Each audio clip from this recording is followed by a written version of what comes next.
소소한 듯 소소하지 않은 소소한 문제 연구소 시간입니다. 오늘은 김필수 교수님과 함께 자동차, 교통 등에 대해서 얘기를 한번 해볼 텐데요. 혹시 자동차에 특별한 뭔가 애정을 갖고 계신 일단 분이신가요? 어렸을 때는 친구의 집에서 그런 거 수리하는 것도 많이 같이 보고 그리고 저도 직접 또 많이 수리하기도 했었어요. 기계 부품이 아니에요. 이제는 휴대폰에다 바퀴 붙이는 움직이는 가전제품, 바퀴 달린 휴대폰이라고 보셔야 되니까 네. 예전같이 뚝딱거리고 고치는 개념이 아니라 이제는 그 고장나면 두 손 들고 포기하는 부분이 많아서 제 차가 제가 운행하면서 내일 고장날지 저도 잘 모릅니다.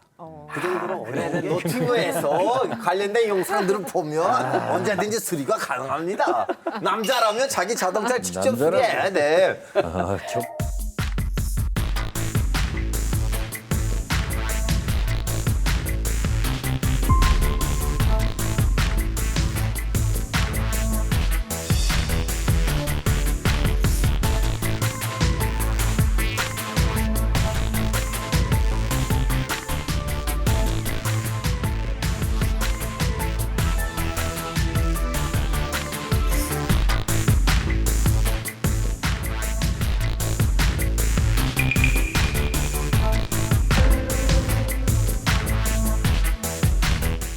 On I-90 near Boston, a long...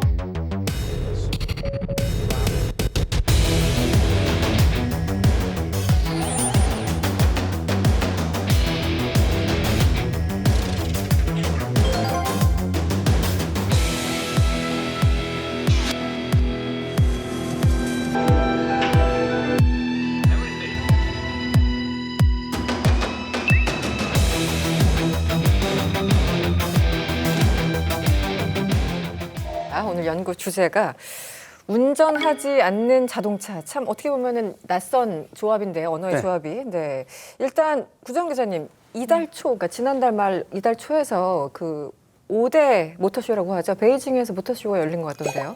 이번에 베이징 모터쇼가 뭐 굉장히 이전보다 네. 훨씬 더 언론들 관심이나 굉장히 컸던 것 같아요. 아마 중국의 위상이 그만큼 자동차 업계에서 올라갔다는 얘기인 것 같은데 네. 사실은 뭐 어떤 제품이라든가 이런 것보다도 그 비아디, 그 BYD라고 쓰는 유명하잖아요. 네. 근데 몇 년 전에는 비아디 나오면은 그냥 뭐 중국에 잘 나가는 회사가 또 나왔나 보다 그랬는데 요새는 한국에서 돌아다니는 전기차들, 버스들 네. 상당수가 비아디 거더라고요. 그래서 이게 이제 모르는 사이에 이제 우리 그 승용차로는 없기 때문에 잘 못 느꼈는데 이렇게 많구나 그랬는데 그 비아디의 그 왕찬프 회장이 아마 지난달 25일이었나요? 그 샤오미의 레이준 회장이 그 비아디 부스를 찾아가서 세계 자동차 업계 관계자들하고 그 취재진들이 지켜보는 앞에서 딱 두 사람이 이제 악수하는 그렇게 연출하는 거 이거 보면서 이렇게 손을 잡는구나 말 그대로 물리적으로 맞아요. 손을 네. 잡으면서 그래서 뭐 한국에서도 뭐 현대자동차의 최대 경쟁자가 나중에 네이버가 되는 거 아니냐 하도 인공지능 이런 쪽을 융합 많이 얘기하니까 그래서 이번에 모터쇼에서는 저는 그 장면이 아주 기억에 남았어요. 네. 요새 아까 말씀하신 대로 샤오미 카라고 SU7 모델 지금 5만 대 이상 판매되고 있는데 아마 포르쉐하고 모양 디자인 비슷하죠. 비슷해요. 4천만 원 좀 넘습니다. 가격이 자율주행도 일부 기능 들어가 있고요. 그다음에 이 오토 파킹 기능도 들어가 있고 대단하죠. 그런데 그래서 4천만 원대. 4천만 원대죠. 그러니까 이제 이 뒤집어지는 겁니다. 그러다 보니까 이제 이 포화된 중국 시장을 넘어서 유럽과 미국 제3세계로 나가니까 뭐 미중 간의 경제 갈등, IRA라든지 각종 규제에 대한 것들이 많아지면서 공포감을 느끼는 겁니다. 이 과잉 생산하면서 저가의 전기차, 저가 배터리에 대한 부분들. 대한민국 마찬가지거든요. 그런 네. 측면에서 앞으로 이 모빌리티의 변화가 5년, 10년 사이가 극대화되고 가장 크게 변하는 시기이기 때문에 소비자들은 혼란이 될 거예요.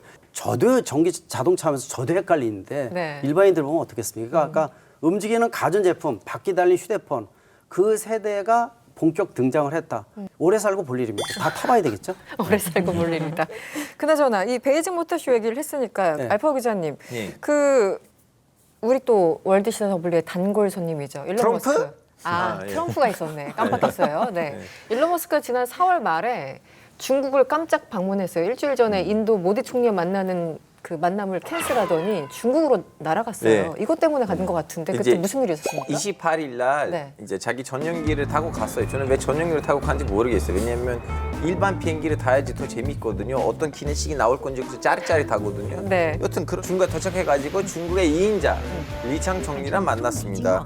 이제 여기서는 어떤 얘기를 하는지 알 수가 없긴 한데 네. 근데 중요한 거 뭐냐면 테슬라 데이터 안전 검사를 적합하다는 판정을 받았어요. 그러다 보니까 그동안 이제 SFD 조시가 막고 있는 상황이었는데 그거 풀렸거든요. 그리고 또 한 가지 더. 바이두이라는 중국의 구글이 있어요. 네. 이렇게 곰, 발톱 같은 이렇게 좀 로고가 네. 있는데요. 네, 바이두. 근데 그 바이두의 사장님이랑 또 MOE 아니고 진짜 실질적으로 우리 같이 내비게이션 하자. 해서 그것도 좀 사인을 했어요. 그래요? 그러다 보니까 이제 조만간 이 중국 시장에서 마스크 형님이 자기 전기차들을 좀 약간 더 많이 달릴 수 있게끔 엄청 많은 노력을 하고 있다는 건 확실하고 중국 시장을 무시하지 못하는 거죠. 네. 저는 두 분이 어떤 얘기 했는지를 제가 알죠. 아, 네. 어떤 일? 와, 국정원에서 정보가 샜어요? 그 이유가 있습니다. 왜 그러냐면은 지금 이 테슬라가 난리가 났어요. 왜냐하면 작년 말부터 전기차 판매가 주춤하는데 가성비가 떨어진 겁니다. 그 중국산 전기차가 경쟁이 높아지면 가격이 뚝뚝 떨어지다 보니까 지금 테슬라도 20-30% 가격 낮췄는데 잘못하면 적자거든요. 근데 차가 나오는 타이밍도 신차가 굉장히 오래 걸리고 테슬라는 네. 거기다 전체 판매는 뚝뚝 떨어지고 가격은 더 이상 못 낮추기 때문에 8월 8일 날 로보택시 레벨 4를 발표하겠다고 앨런 머스크가 트윗을 날렸지 않습니까? 근데 문제는 다들 이제 의심을 갖고 있는 게 야 이거 레벨 4의 자율주행을 지금 샌프란시스코도 난리인데 어디서 테스트를 하느냐에 대한 시장을 찾아야 되는데 네. 그때 리창 총리 만나서 중국에서 합의를 보면서 중국 시장을 겨냥을 한 겁니다. 그래서 이번에 합의 본 것은 상해 공장에서 만드는 모델 3와 모델 Y 차종에 한정돼서 네. 풀 셀프 드라이빙 즉 테슬라가 가장 자랑하는 자율주행 개념을 중국 시장에다 풀겠다라고 한 거 그 허가를 리창 총리를 통해서 받은 겁니다. 네, 네. 그래서 부가가치를 높이는 거기 때문에 그래서 8월 8일 발표하게 되면 시장이 중국이다. 전 세계 전기차의 반을 차지를 하거든요. 그 넓은 시장을 중심으로 해서 부가가치를 올리겠다라는 뜻을 갖고 있고 또 중국의 입장에서는 도리어 테슬라가 전기차 혁신의 아이콘이기 때문에 이걸 발판으로 해서 글로벌 시장에 진출할 수 있는 어떤 코옥이라든지 서로의 시너지를 노렸다라고 보시면 정확합니다. 그러니까 배경에는 그런 앨런 머스크의 급한 마음도 네. 담겨 있다 이렇게 볼 수가 있어서 네. 이번에 북경 모터쇼 테슬라 전시 안 했거든요. 달려가서 미팅 때문에 달려간 겁니다. 여기서 자율주행 차 타봤다 있으세요? 저는 못 해봤어요. 안 계세요? 저는 뭐 원래 많이 타보죠. 가장 많이 타보셨고요. 예. 안 타보셨어요? 직접 안 타봤지만 많이 봤어요. 그런 거 유튜브나 그런 식으로. 유튜브에서. 저 타봤습니다. 완전 자율주행. 어디서요? 저 아부다비에 있는 마스터시티에서 탔는데요. 아, 그때 타신 거예요? 거기서? 네, 그때 그 차가 알아서 이제 파킹 아래에서 나가고 가고 싶은 거를 이제 그 차에다가 타면 그 입력을 하시거든요. 나 여기에 가겠다. 네. 그 부톤들이 있어요. 그래서 클릭하면 거기에다가 가서 알아서 또 주차를 해요. 근데 무인이었어요? 무인, 자율주행 무인. 좀 불안하지 않았나요? 아직 그 마스터시티라는 시티를 딱 자율주행에 맞게끔 설계를 했기 때문에 자체가. 문제가 없었어요. 근데 중요한 거는 이제 도심석에서 타야지 그건 이제 도파민하고 아드레날린 좀 발사를 할 텐데 샌프란시스코도 마찬가지거든요. 지금 네네. 두 가지 모델인데 하나 벌써 사고 나서 지금 중지가 됐고 나머지 이제 250대, 300대 정도만 운행을 해요. 근데 이제 구글 웨이머만 운행을 하죠. 그리고 이제 GM의 크루즈는 사고 나면서 정지돼 있고 서울에서도 심야 버스 지금 운행을 하거든요. 12시부터 새벽 4시까지. 그래서 버스 전용 차로에 자율주행 세계 최초의 버스가 운행되고 있어요. 그게 가능한 이유는 전용 도로이기 때문에 다른 차가 안 들어온다는 전제 조건이 있고요. 두 번째, 심야 새벽 12시에 한 14시까지는 아무도 안 다닌다는 거예요. 그 사람도 안 다니고 사고의 가능성을 최소화시킨 겁니다. 근데 기사가 앉아 있거든요. 근데 문제가 생겼을 때 내가 응급조치 하느냐? 못 합니다. 바로 대처가 안 돼요. 그게 분업이래요. 그래서 운전인에서는 분업이 안 되는 거거든요. 예를 들어서 2010년부터 구글카 같은 게 뭐 예를 들어서 700만 킬로미터 무사고 이런 거 나오죠. 믿지 마셔야 되는 거예요. 예를 들어서 길거리에서 구글카가 다니는데 자 우에 동그란 거 돌아가면 저 자율주행이라는 거 사람들이 압니다. 또 옆에 오토노머스 비클이라고 크게 써놔요. 그러면 차들이 근처에 안 간대도요 멀리. 그 속도는 40에서 50. 그리고 800만 킬로 가면 무슨 의미가 있어요? 네. 차라는 것은 러시아워라든지 각종 악조건에서 일반 사람 구분이 안 될 정도 똑같이 운행하면서 800만 킬로의 무사고가 돼야 되는 거지 그 사고의 무사고는 의미가 틀려요. 그래서 과학적 데이터에 대한 신뢰성도 문제가 있는. 일단 그냥 기술 다양하게 얘기해 네. 주셨는데 그래도 자율주행차에 적용되는 기술이 주로 뭐가 있는 건가요? 좀 총 정리. 굉장히 해주시면. 많습니다. 풀 파킹 같은 거. 네. 그러니까 이제 우리가 발렛을 자동으로 해주는 거죠. 이런 기능들도 충분히 생각할 수가 있고요. 레벨 0부터 레벨 5까지 6단계가 있습니다. 네. 레벨 0 하면 100% 내가 운전하는 거고 네. 레벨 1 하면 우리가 뭐 이 크루즈 컨트롤에서 고속도로에서 100km 세팅하면 그대로 따라가지 않습니까? 그리고 이제 차선 이탈 경보 장치 이런 각각에 하나씩 들어가 있는 거를 레벨 1이라고 보시면 되고 네. 이 차선 이탈과 전방부터 모든 거를 합치하는 걸 에이다스 시스템이라고 그래요. 요새 고급차들 에이다스가 들어가 있거든요. 그게 레벨 2 개념까지다. 2. 예. 그리고 이제 지금 테슬라의 풀 셀프 드라이빙이나 또 지금 낮은 오토 파일럿 뭐 이런 것들 나오죠. 이런 것들이 레벨 3라고 얘기했는데 3까지는 안 돼요. 그래서 특히- 네. 궁금했어요. 미국 사람인데 제가 들어본 건 일반 미국 사람조차 이 테슬라 개발한 것까지는 아직 중국에서 로보택시 실력까지는 안 될 거라고도 다 생각하고 있을 지금 텐데. 고민이 되는 거예요. 그 상황 일단은 외부의 정보를 인지를 하기 위해서 가장 많이 쓰는 게 뭐냐, 라이더 센서, 레이더 센서, 초음파 센서, 카메라 4가지 써요. 4가지 쓰는데 이 중에서 테슬라는 카메라 7대만 쓰는 거예요. 왜냐면 라이더 센서가 제일 좋은 건데 당시에 10여 년 전에 초기에 이 자율주행 개념을 개발할 때 라이더 센서 하나가 4천만 원, 5천만 원이었어요. 우리가 차 보면 위에 지붕에 뺑글뺑글 돌아가는 거 있죠. 네네네. 그 라이더 센서입니다. 그게 몇 천만 원짜리예요. 그게 너무 비싸다 보니까 못 쓰고 우리는 카메라만 가지고 하겠어 라고 개발해서 지금까지 왔는데 라이더 센서가 몇백만 원까지 떨어졌지만 이제서 시스템 넣기가 어려운 거예요. 이미 굳혀져 있기 때문에 빅데이터도 그렇고. 그럼 교수님 지금 시장에서 나와 있는 차들 중에서 제일 높은 레벨이 무슨 레벨이에요? 지금 레벨 4는 아직 안 돼 있다. 네. 뭐 언론에서 또는 기업체에서 우리 레벨 4다. 또 앨런 머스크가 트윗 날린 것도 레벨 4 이런 개념을 언급을 해요. 네. 하고 있지만은 레벨 3만 하더라도 굉장히 어렵습니다. 사실 저희가 뭐 각 나라마다 이 평가 레벨 0부터 5까지 이제 얘기를 6단계 얘기하고 있지만 레벨 4는 2030년 정도에 나올 것으로 예상을 하는데 자율주행하게 되면요. 레벨 4부터 진정한 자율주행차 시작이라고 보시고 레벨 3까지는 운전 보조 기능이다. 사고 나면 다 네 책임이다. 죽어도 네 책임이다. 나 자신만을 믿어라. 네. 네, 그렇게 생각하셔야 되죠. 그러니까 미국은 원래 그 자동차 생산도 많이 하고 있었는데 네.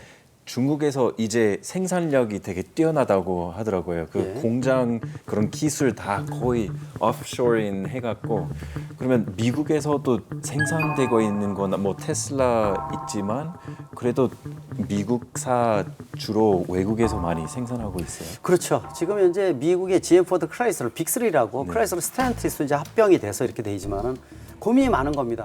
자동차 산업하면 유럽과 미국의 양대 축이었거든요. 이게 축이 전기차로 가면서 전기차는 속된 말로 다 만들어요. 그러니까 뭐냐면 바퀴, 모터, 배터리 장난감이잖아요. 초등학생들 만드는 겁니다. 완성도의 차이가 있는 거고 그래서 앞으로는 우리가 이 파운드리가 뭐예요? 반도체 위탁 생산이잖아요. 전기차 파운드리가 나옵니다. 그러니까 전기차 파운드리는 전기차 오픈 플랫폼을 통해서 배터리, 모터, 시스템 다 집어넣고 이 셋시가 다 만들어지고 덮개만 틀린 거하고 알고리즘만 틀리게 하면은 천의 얼굴을 가진 전기차가 만들어져요. 그리고 저희 친구 중에 아직 그런 자율주행 차를 못 믿겠다고 하는데 그래도 본인 되게 좋다고 하는 게 그런 거 아까 차선 안전을 위해서 갖춰져 있는 그런 건 그거랑 뭐 그 크루즈 컨트롤 이런 거 몇 단계에 있는 거예요? 지금 레벨 3 개념 정도로 보시면 돼요. 지금 현재 적용하는 거 원래 차로 변경이 안 됐었는데 차로 변경이 가능해졌어요. 예, 그 정도까지 올라왔다. 그리고 이제 주변의 여건에 대해서 인지를 한다. 요번에 며칠 전에 뉴스 나오는 거는 이제 테슬라 같은 경우에는 보통 이제 톨게이트라고 해서 돈 받는 데 있죠. 네. 여기서는 이 자율주행 기능이 무사히 돼서 사람이 적어야 되거든요. 근데 그것도 인지해서 지나가겠다. 이제. 뭐 이런 얘기가 나올 정도니까 기술 개발이 굉장히 빠르게 일어나고 있고 반대로 또 포기하는 기업도 많습니다. 애플카 포기했잖아요. 제가 그래서 얼마 전에 칼럼슨과가 포기가 아니라 연기다 이렇게 얘기했거든요. 왜 그러냐면 10년 동안 연구했는데 삼성에서 애플 인공지능 폰이 나왔어요. 애플도 인공지능 폰이 나와야 되는데 인공지능 쪽에 급한 거예요. 그러다 보니까 2,000명의 애플카 개발하던 인력을 인공지능 쪽으로 일단 급한 겁니다. 그래서 이건 중단시켰지 포기는 아니고 연기라고 보시면 되니까 기술의 성숙도가 올라가게 되면 언제든지 애플카에 대한 것들은 세상을 바꾸는 신개념이다라고 보시면 되고요. 네. 그래서 미래 모빌리티 꼭지점 누가 지배하느냐? 기존의 자동차 제작사는 하청 기업으로 전락할 수가 있어서 알고리즘 회사입니다. 알고리즘, 결국은. 인공지능, 네. 알고리즘, 자율주행 이 소프트웨어를 누가 지느냐가 세계를 지배한다고 보면 되니까 그래서 현대차 그룹도 SDV, 소프트웨어 디파인드 비클, 소프트웨어 기반이 안 되면 망한다. 이게 굉장히 무섭다. 그 중국이 가장 앞서가는 국가 중에 하나라고 볼 수가 있습니다. 뭔가 애플에 상당하게 기대를 하고 있었던 분들이 이거 포기한다고 해서 굉장히 실망했는데 네. 지금 연기라고 말씀을 하시니까 다시 뭔가 이걸 기대하시는 분들이 생길 것 같긴 합니다. 교수님 그럼 지금 중국 차도 그 얘기하셨고 한국 차도 얘기하셨는데 그 일본 같은 경우는 뭐 어쨌든 토요타가 거의 자동차 기존 차량의 판매로는 세계 1위 세계 하는데 1위죠. 1000만 대가 넘습니다. 예, 근데 일본 차들은 말씀하셔서 들어보니까 이 임금 문제라든가 규제라든가 이 발빠른 대응이나 여러 가지 면에서 좀 뒤처지는 것 같은 느낌이. 일본은 R&D 쪽으로는 하고 있는데 일본을 말씀드리면은 일본은 이 도요타 아키오 회장이 항상 선언했잖아요. 하이브리드 자동차 선정할 것이다라는 걸 몇 번 얘기해서 갈라파고스 얘기가 많이 나왔었는데 문제가 이 작년부터 전기차 판매가 주춤하면서 5년을 벌은 거예요. 하이브리드 차가 5년을 벌었어요. 그래서 지금 뭐 계속 잘 나가고 있고 세계 넘버원 제일 많이 파는 게 도요타, 폭스바겐 그룹, 현대차 그룹 넘버 3잖아요. 이렇게 순위가 돼 있고 미국 같은 경우에도 지금 이 미국 시장에서 스텔란티스를 이기고 현대차 그룹이 올라갔거든요. 그래서 네 번째 때 미국 시장에서 중요한 것은 일본 가서 미팅을 하면요 전기차 얘기만 멍해. 그 정도입니다. 무슨 얘기냐? 저희가 일본을 갈라파고스로 해서 저페는 갈라파고스로 해서 잘라파고스. 잘라파고스. 이거 뭐냐면은 지금 당장은 하이브리드 차가 우세지만은 전기차는요 그냥 만들어지는 게 아니기 때문에 선점이 중요하거든요. 그런 측면에서 일본의 이 고립화 문제점 이 고민은 상당히 지금 갈 거예요. 그래서 나중에 이 최후에는 누가 1위 되느냐? BYD가 세계 1위 될 가능성. 그다음에 테슬라, 현대차는 넘버 3에 아마 들어갈 가능성이 크고요. 넘버 3까지. 그래서 미래에 대한 준비가 진짜 약한 것이 일본이다라고 보고 있어서 고민이 제가 많죠. 근데 교수님 미래라고 하셨는데 제가 궁금한 거 있어요. 네. 진짜 완전 자율주행 시대, 즉슨 알파고의 시대가 오면 이 자동차들이 이제 도시들에서 돌아다닐 텐데 네. 도시의 구성이 어떻게 될 거예요? 왜냐면 지금 이 구성으로는 안 될 것 같은데요. 시장이 완전히 바뀌어야죠. 자, 자율주행차 시대 오면은요 사고가 생기면 누구 책임입니까?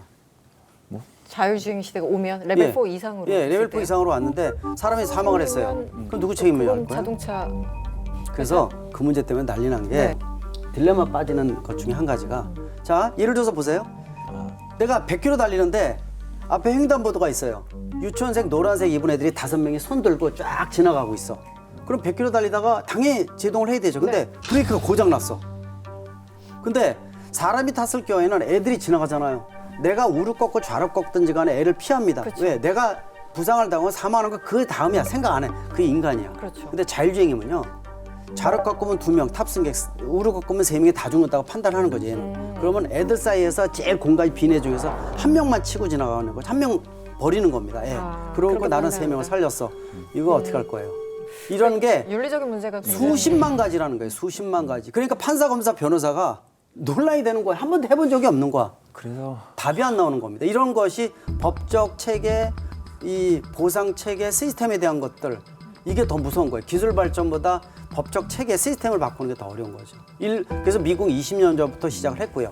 대한민국은 10년이 채 안 됐고 고민이 많은 거죠.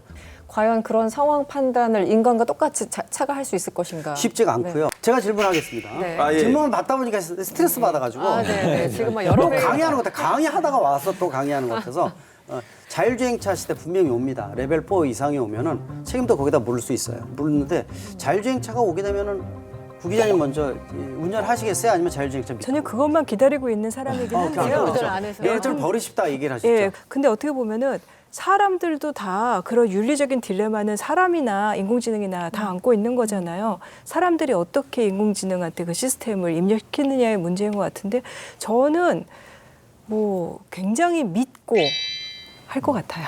그렇죠.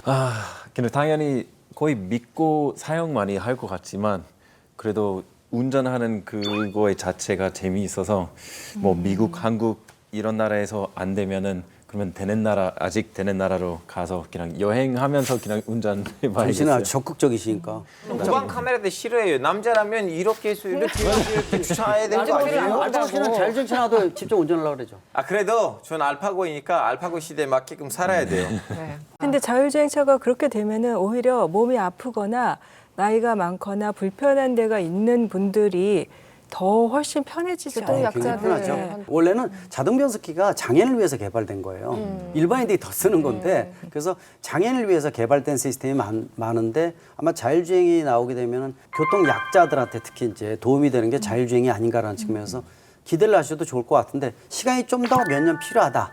믿고 탈 수 있으려면은 네. 조금만 기다리시면 될 것 같습니다. 아직 가까이 다가오고 있습니다. 눈에 보이네요? 네.